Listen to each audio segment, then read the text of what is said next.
Welcome to Win the Day from Back to the Bible. I'm your coach, Pastor Nat, and today we're going to talk about the danger of self-righteousness.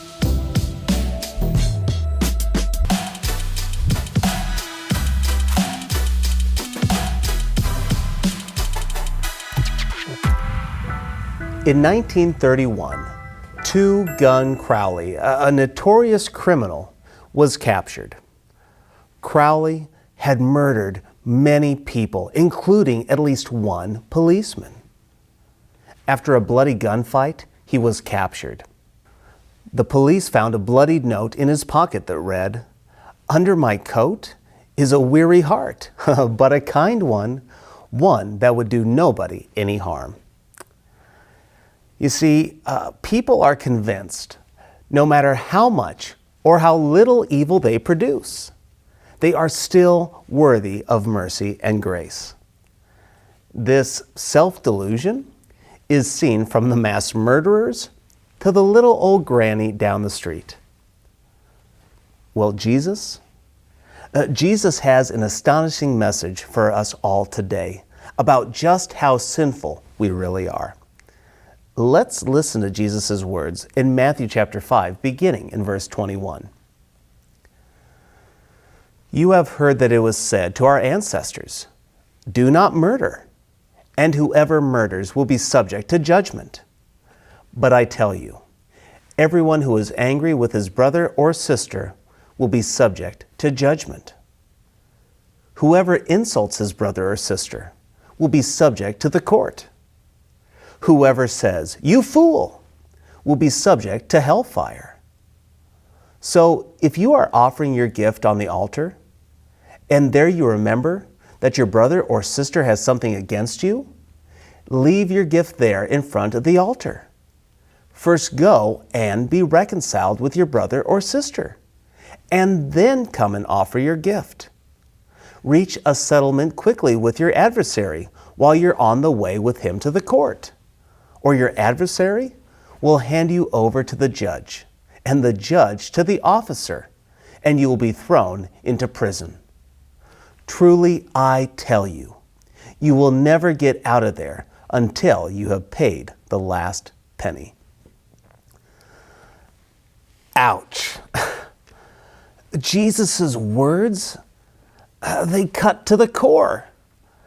I feel like they sting like salt in a wound. What Jesus does here is pull out a rabbinic teaching that echoes Exodus 20, verse 13.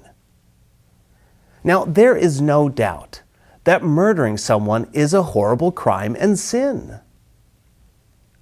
But what we forget, or frankly reject, is the notion that anger, bitterness, and hatred is just as sinful to a holy God. The whole, "well, at least I didn't kill someone," it's not going to hold up in God's court.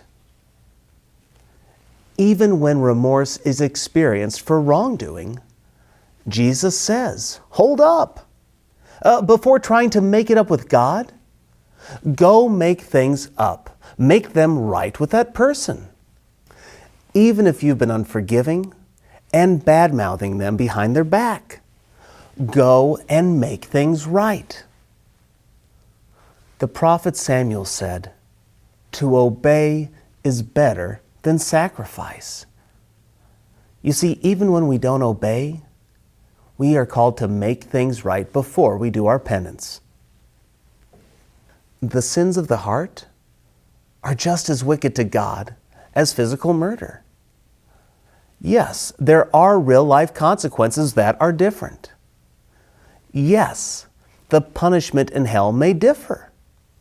But any sin, whether internal or external, is offensive to God. So we need to put aside any self-righteousness and live in the grace of God. So here's my challenge for you today. Make things right. Chances are you've got some relationships that are messed up.